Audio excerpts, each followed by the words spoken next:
Good morning, everybody. So this is a little bit of a first for me because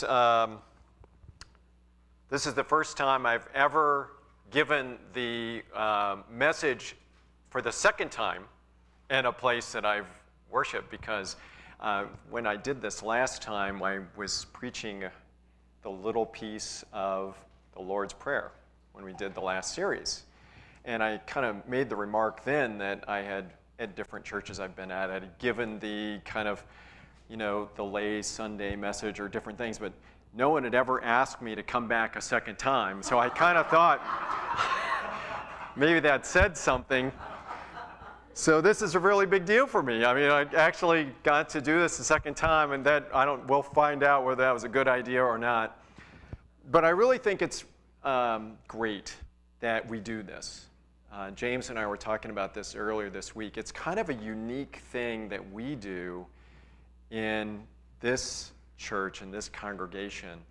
And it's a strong reminder that we are the church, that it's us. And also, really how fortunate we are to have James and to have a full-time pastor. Back in the beginning of the church, there used to be circuit riders, right? And, you'd only have like the real preacher every so often, and the rest of the time someone else from the church would give the message and everything. So it's a little bit back to our roots in that way. But I think it's wonderful that we do this. It also is a great opportunity to go so much deeper into a message when you have to give the message. You have to think about it a whole lot more. And I also think it's just wonderful that everyone still shows up. I think that just says something about who we are as a church. So thank you all for coming. Really appreciate it. So this is the third in the series about the Beatitudes. And today we are focusing on being meek. And we're going to talk about, what was Jesus trying to tell us? And does it still even matter today? And what I found out in going through this week is that with so many things that are in the Bible, that are in Jesus' message, that there's a whole lot here and a lot of things to think about. And first of all, one of the things that we've got to think about is meek. Like, what does the word meek even mean? Like, why do we want to be meek? Like, Jesus, what were you telling us here? Like, nobody wants to be meek. That's a really hard word to deal with. And when I looked it up, here are the synonyms. I love this. Submissive, yielding, obedient, compliant, tame, biteable, tractable, acquiescent, humble, deferential, timid, unprotesting, unresisting. Those are all good. But this last one's my favorite. Like a lamb to the slaughter. A little bit of irony there. But in our culture today, being meek is not really an American value. I mean, that's not what we think about when we wake up every day. Like, wow, I really want to be meek today, right?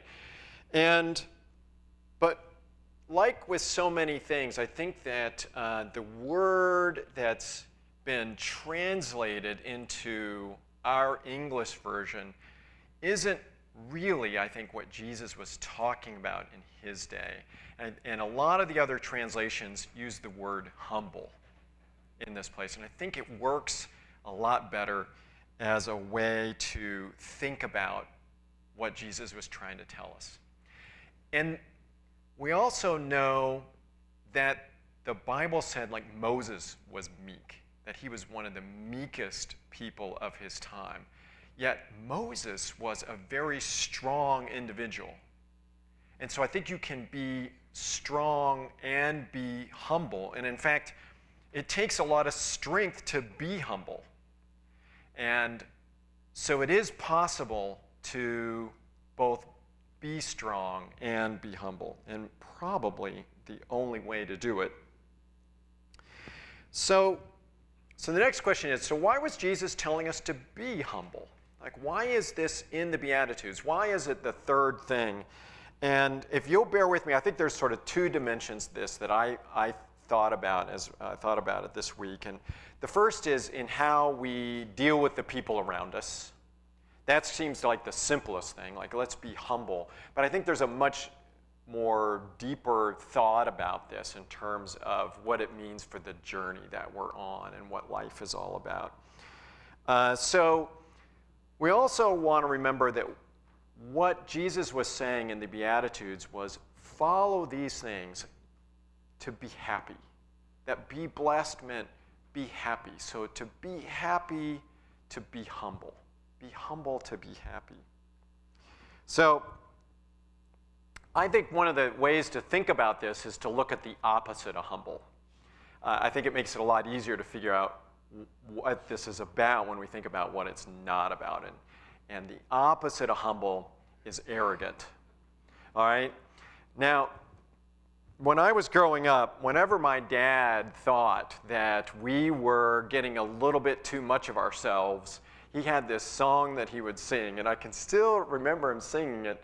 And I kind of, where I work for a Catholic health system, so we start all of our meetings with a reflection and a prayer. And so this last Monday, almost a week ago, it was my turn to do the reflection for the staff meeting, so it worked out really well. So I did kind of the beta test on this message, on what I was thinking about. And I told them about this song and realized that no one knew what the song was. So I don't know what that means. So I have a clip to play for it. But the song is, "Oh Lord, it's hard to be humble." Have you heard this song? Okay, well, all right. Let's play the song. Let's see if we'll make this work. Just going to play a little clip.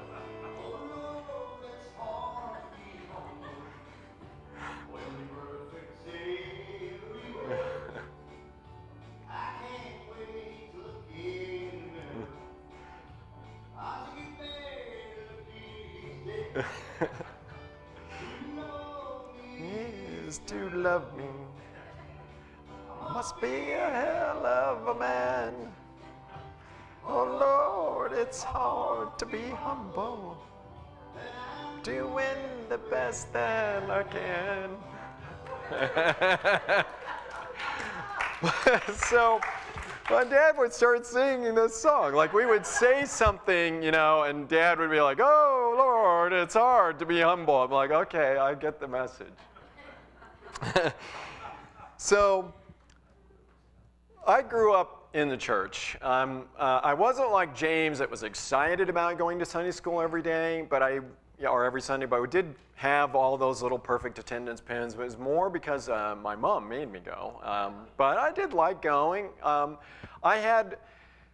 don't even know if Matt knows this story. I had a Bible, one of those little pocket Bibles. I used to carry it with me to school every day. When I was in elementary school, and I can remember my mom wrapping it in a little sandwich bag so that when it was raining it wouldn't get wet. And so I grew up in the church, and I went to church when I was in college, and I kind of felt like I had this all kind of figured out. I was very comfortable with what I believe, and it's like, okay, I got this. I've got this figured out. But then I had a couple things that happened in my life that, like the way things can happen in your life that can shake that up. Well, one of those things was being blessed with a son, Matthew. And as Matthew grew up, he has become one of the most skeptical people I've ever met. He asks so many good questions about everything, really. And they're good questions. They're really good questions. But I realized I didn't have all those answers. There's a lot of things about what we believe and about our faith that we just kind of don't like to think about. We sweep them under the rug. We don't want to grapple with. But he wanted to know the answers to these questions, and I didn't know how to answer them because I had never really thought about the answers. It was good. Remember, I had this all figured out. So he started asking me about Noah's Ark. We started talking about Noah's Ark one day, and he was like, "Really? Do you really think that the whole world was flooded? I mean, is this literal?" I don't know. You know, I never thought, I mean, it's there, but that's a good question. Are we supposed to take the Bible literally? What about the ways that people have used the Bible in the past to justify hate and to justify slavery, to justify discrimination? They still do so today, right? So, what about hypocrisy in the church? You know, how do we grapple with these things? And so Matt was asking me all these questions, and I'm like, oh, I don't know how to answer these questions. I haven't really thought about that. And it was about this time that, so I listen to a lot of audiobooks, and we have a subscription to Audible. And so up into the little recommended for you book pops up. It was a new kind of Christianity, 10 questions that are reshaping the faith. And I thought, well, that seems like maybe a book I should read, because I'm suddenly being asked all these questions I don't know the answer to. And so what are these questions that are reshaping the faith? And I found out that there were a lot of questions that people were asking, and there were kinds of questions that Matthew was asking, and that there's really kind of a larger conversation going on, I think, around people of faith and in this country about, like, well, what is this all about? So after I checked in with James about this book, it's by Brian McLaren, I thought, well, maybe I should figure out whether I really want to listen to this. But it did tackle some of the questions that Matt was asking. What do we do about the church? You know, we have a lot of baggage, I think, that we bring along with us. So it was asking a lot of questions about what we believe. And Brian McLaren tries to offer some thoughts about what those answers might be. And so it was a really good opportunity to start to think about these issues that I'd always just kind of not wanted to think about. I didn't think I needed to think about. I had just kind of been fine with what I believed.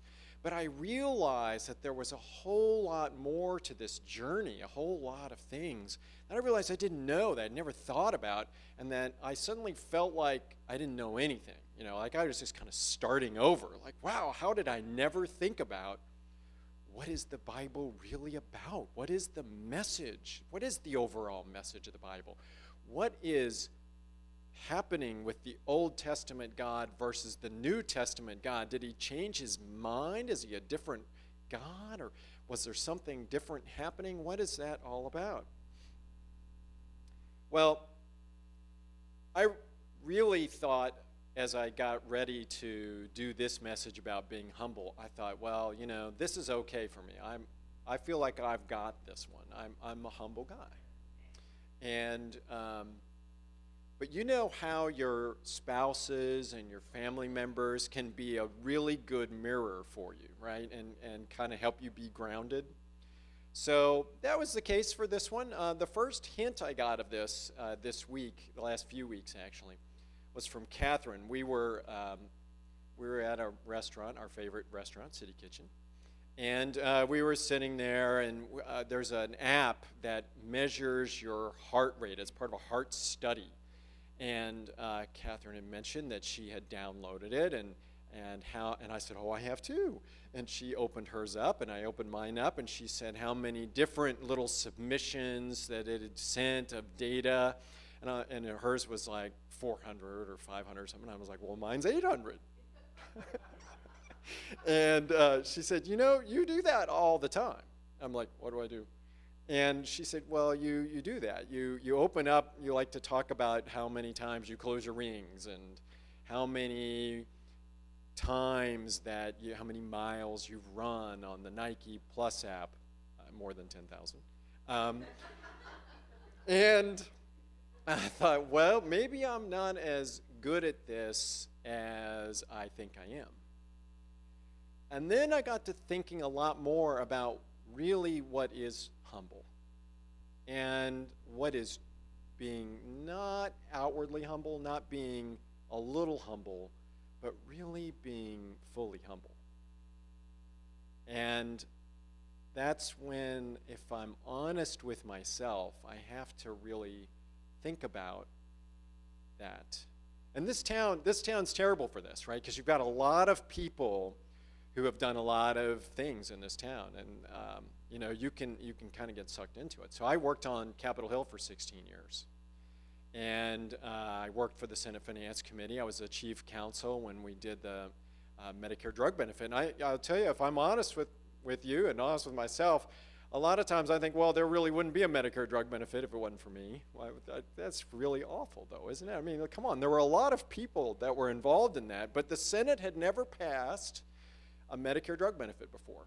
The House had passed one, and we had to put one together that could pass, get 60 votes for cloture. It means you had to have bipartisan support for it. We just had a very partisan debate over the drug benefit the year before, and the very senator that we needed to cut a deal with, Senator Baucus from Montana, had been the adversary in the debate last year. I thought, well, how are we ever going to do this?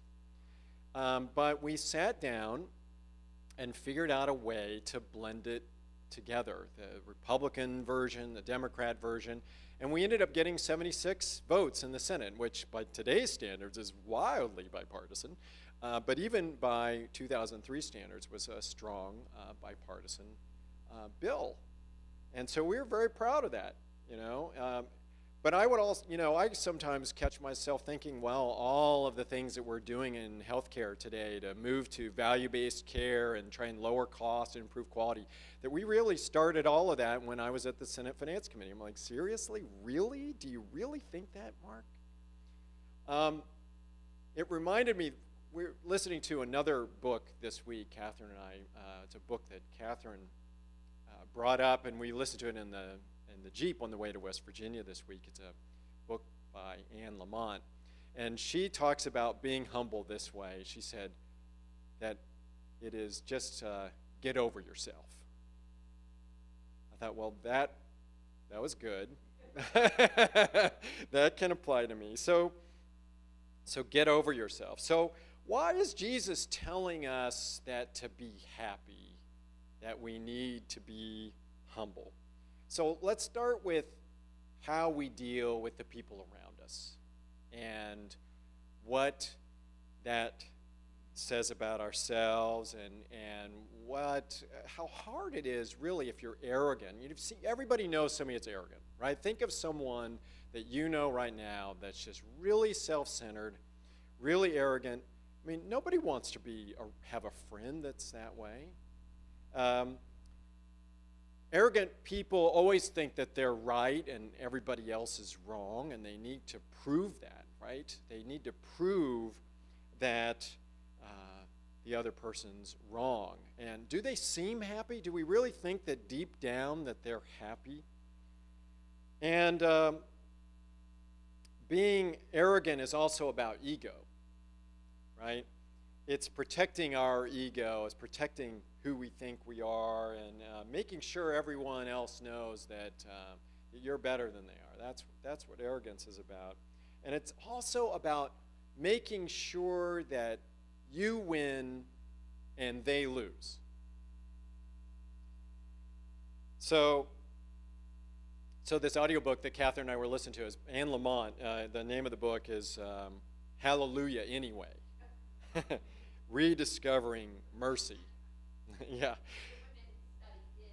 Oh, fantastic book. And the audio version is really wonderful. And so in the book, she talks a lot about arrogance and ego and how it not only makes us want to win, but how it makes us also want to make sure the other side loses. So she had this cartoon that I want to show you that seemed just really relevant here. It's not enough that we succeed, cats must also fail. So I just love that. Also, arrogant people can't really be patient. I think it's really hard to be patient because you just don't have time to explain all this to someone else and wait for them to catch up and understand what you have already figured out.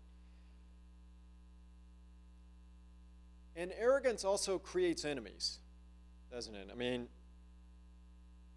and when you're arrogant, you're thinking, all right, well, I'm right and I'm better than everyone else. Isn't that really what causes a lot of harm in this country? Think about where else does racism come from? And tribalism, the things that we are struggling with still today. Where else does that come from but grounded in arrogance?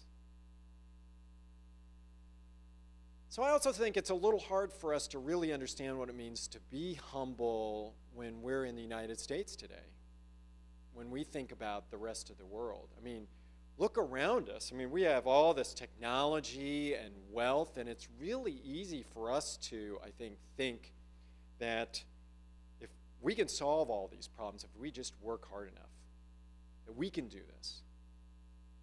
But then we have something that comes along and happens in our lives that reminds us that we aren't in control and that we can't do it alone. And as I've talked to people all around me, everyone I know, everyone I talk to is dealing with something. Everybody is. It's family members, or it's addiction, or it's an abusive childhood, or it's family members. Oh my gosh, I mean, right? We all have family members, and families are complicated. Everybody is dealing with things, and yet in this country also, when think about the rest of the world, the things that people are dealing with. And sometimes I think it's only when we hit really rock bottom that we realize that we really can't do it alone. And that's, I think, when we find true humility. That's where being humble really is when you face that moment that you realize, I can't do this on my own. I need help. So the final point I want to make here is about how I think the Beatitudes are really about the journey that we're on. We have the 10 Commandments. These are kind of the do's and don'ts. I think they form the boundaries, right, of the way that we're supposed to live. There are some pretty clear, bright line tests of do's and don'ts. And the Beatitudes are more like, I think, what Whitney called them in the first week, kind of a code of conduct. You know, kind of imagine a father or mother giving advice to a son or daughter. Like, here's the way to be happy in your life.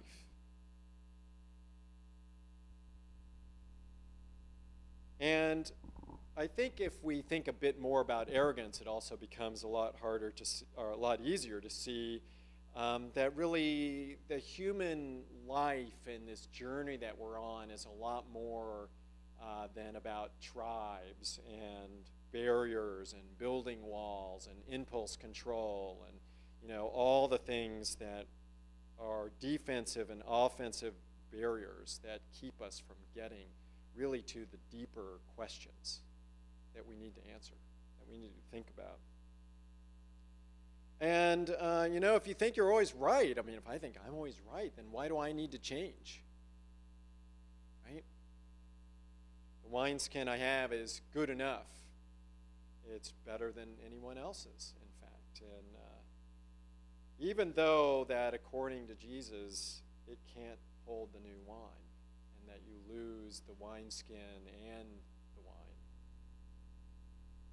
We need a new wineskin that can stretch, and so we can learn new things and new experiences. So when we are truly, deeply humble, that's when we realize that we can't do this on our own.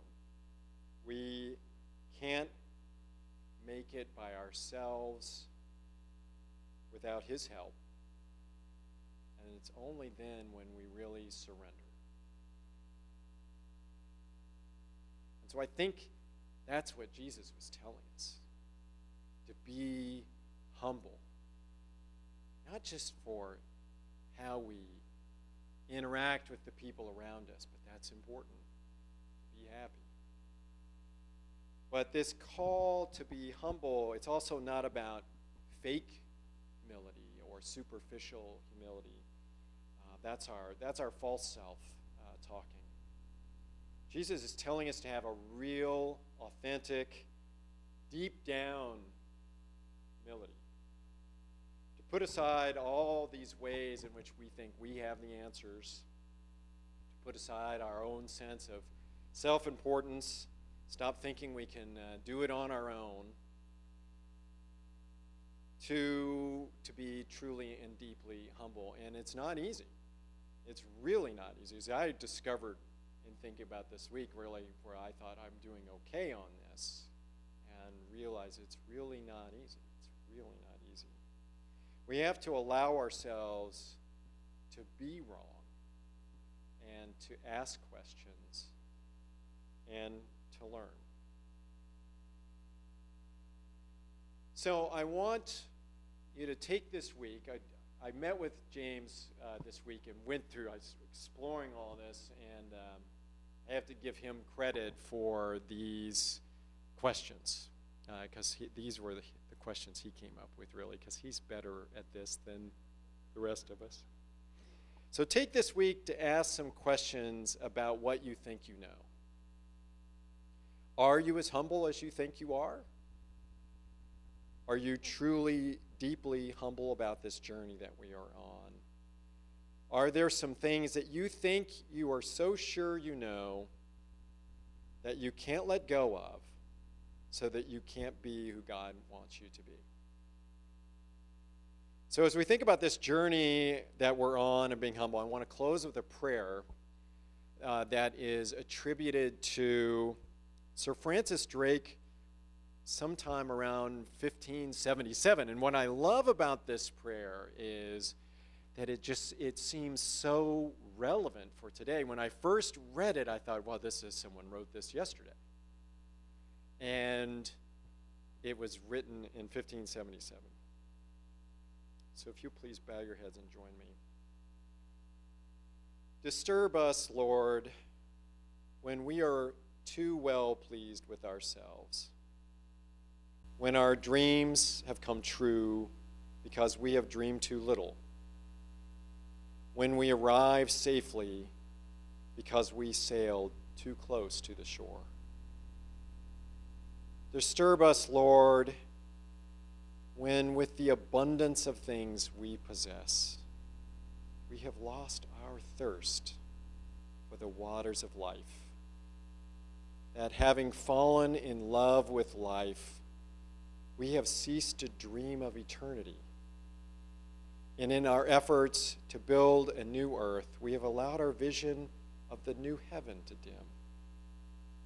Disturb us, Lord, to dare more boldly, to venture on wider seas where storms will show your mastery, where losing sight of land we shall find the stars.